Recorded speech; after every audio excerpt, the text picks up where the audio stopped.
কথায় কথায় দেশ বিক্রির অভিযোগ শোনা যায় নানা সময়। তবে সত্যিকারের দেশ বিক্রি কাকে বলে দেখিয়ে দিলেন ইউক্রেনের প্রেসিডেন্ট ভলোদিমির জেলেনস্কি। চাপে পড়ে ট্রাম্পের কাছে একরকম নিজের দেশটাই বিক্রি করে দিতে রাজি হয়ে গেলেন ভলোদিমির জেলেনস্কি। বেশ কিছুদিন ধরেই যুক্তরাষ্ট্রের দেয়া আর্থিক সহায়তার বিনিময়ে ইউক্রেনের খনিজ সম্পদের ওপর অধিকার দিতে চাপ দিচ্ছিলেন ট্রাম্প। জবাবে জেলেনস্কি তখন বলেছিলেন, আমি আমার দেশ বিক্রি করতে পারি না। কিন্তু শেষ পর্যন্ত নিজের কথা রাখতে পারলেন না জেলেনস্কি, রাজি হয়ে গেলেন খনিজ সম্পদ নেয়ার প্রস্তাবে।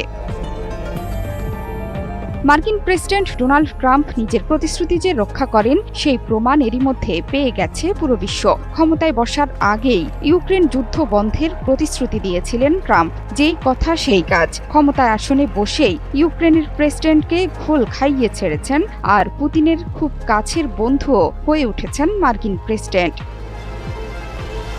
মঙ্গলবার এক বক্তব্যে ট্রাম্প বলেছেন, যুক্তরাষ্ট্র ইউক্রেনকে ৩০০ থেকে $৩৫০ বিলিয়ন দিয়েছে। তিনি বলেছেন, আমরা সেই অর্থ ফেরত চাই। আমরা বড় সমস্যায় থাকা দেশকে সাহায্য করেছি, কিন্তু আমেরিকার করদাতারা এখন তাদের অর্থ ফেরত পেতে চায়। জেলেনস্কি যুক্তরাষ্ট্রকে খনিজ দিলেও ইউক্রেনের নিরাপত্তার গ্যারান্টি ট্রাম্প দিতে পারবেন না বলেও জানিয়ে দিয়েছেন। পরবর্তীতে ন্যাটোতে যোগদানের বিষয়টি ইউক্রেনকে ভুলে যেতে বলেছেন ট্রাম্প।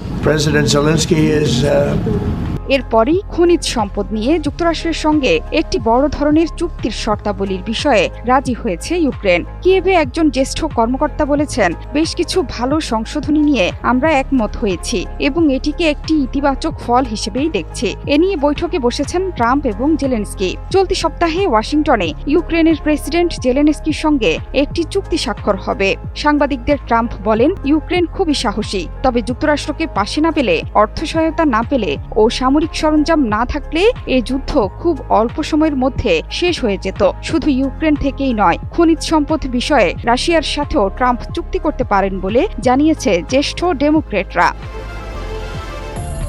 ৩ বছর আগে ইউক্রেনে পুরোদমে হামলা শুরু করে রাশিয়া। এরপর থেকে ইউক্রেনকে সামরিক ও অন্যান্য সহায়তা দিয়ে এসেছে যুক্তরাষ্ট্র। সেসব সহায়তার বিনিময়ে ইউক্রেনের খনিজ সম্পদের ওপর অধিকার দাবি করেছেন মার্কিন প্রেসিডেন্ট ডোনাল্ড ট্রাম্প। এবার সেই চুক্তিতে স্বাক্ষর করতে যাচ্ছে দুই দেশ।